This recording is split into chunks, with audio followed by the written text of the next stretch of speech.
Hello again, SGBers. Companion Wolf here with another bite-sized tutorials extra video. This series is an effort to bring my older tutorials up to date, including adding some enhancements and utilizing some of the newly implemented features.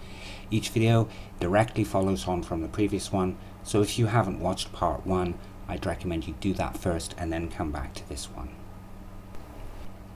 In part 1, we created the recruitment note. So directly following on from that point, the first party member in the list is Marie. Let's dive straight in. Marie likes flowers. In tutorial 5, on which this part is based, she required only 1 flower, but now she requires 3. Before we continue, we need to create a flower item for Marie. This is the flower, or the rose, that I've created. I stuck with the default icon for now, and will probably continue using the defaults unless icons are not available for purpose.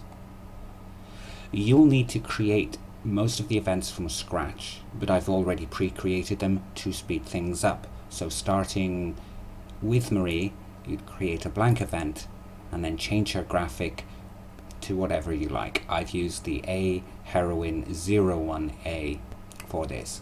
I'm going to use the A style graphics to maintain consistency throughout, especially since the B style characters are few and far between.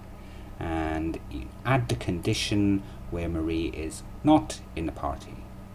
In the event details, add a check held items branch where the item to check is the flower and the number is set to 3.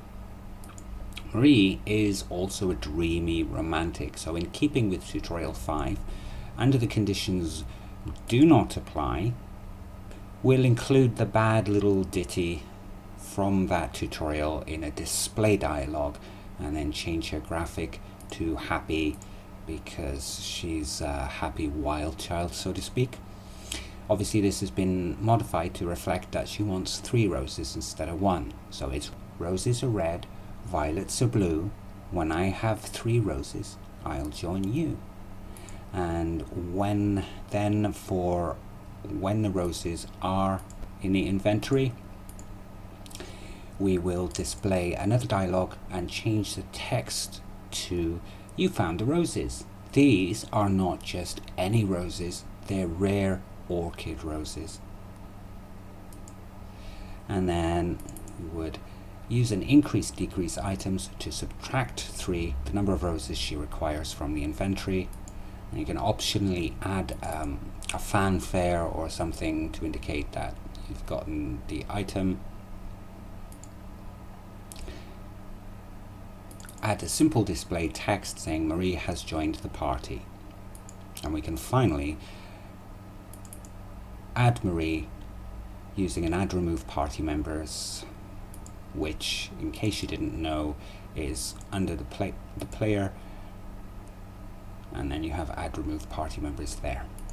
We'll deal with the party members leaving or removing them and having them return home, so to speak, a bit later, but we'll further expand on the dialogue part as well.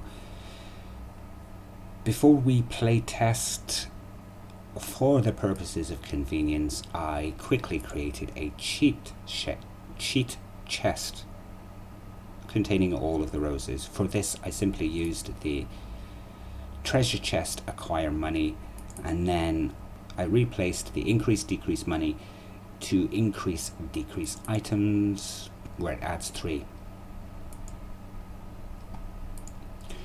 For the playtest, we can check the note.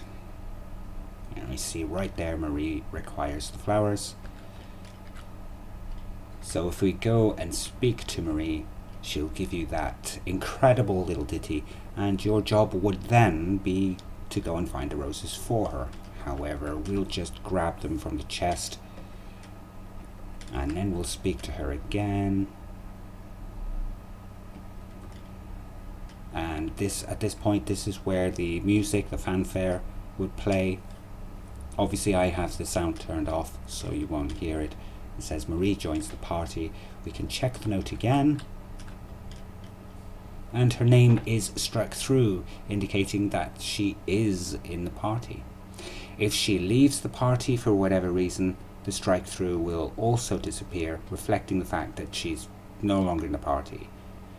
At this point, if you want to add her to the party again, you would speak to her again and would still have to find the roses yet again. They're meant to be rare, so this might not be very viable, and it might even prove difficult, maybe even impossible. So rather than going through that repeatedly, we can tweak it so that if she's already joined, she'd be more than happy to join you again, and she won't repeat the little rosy ditty. But I'll add that in a future tutorial. I'd like to pace them out, focusing on updating everything from the previous videos first and then tweaking and expanding them afterwards. Many of these videos will be very short, probably be no more than 10 to 15 minutes in length, but in the meantime, that will conclude part 2. Yes, I know it is extremely short. As I said in the beginning, these are bite-sized tutorials, only short and sweet. In part 3, we'll focus on adding Marie's roses in the form of quest with a few nice enhancements. Many videos in the series are already pre-recorded, uploaded and scheduled for weekly release. That way, if a regular tutorial isn't uploaded, there'll still be something for you to sink your teeth into. If you want to be notified, therefore, of when I upload these videos or my regular tutorials, subscribe to my channel and click the bell icon as well.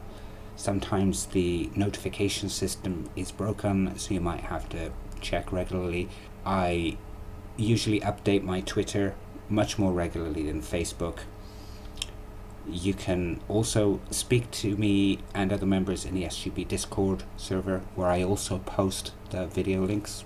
If you want to donate, you can through PayPal. You can also support me on Subscribestar to gain some unique content and additional perks. You can support me by buying some of the assets packs on the Gnome Treasure Store and itch.io. I intend to release smaller packs more often, and eventually will be additionally posting them for Unity, maybe other game engines too. And at this point, it's appropriate to post a thank you list of everyone who has supported me thus far. It's not extensive, it doesn't include everyone, but anybody who does donate and help is greatly appreciated. All of the usual links are in the description below. That's it for now. Thanks for watching. Until next time.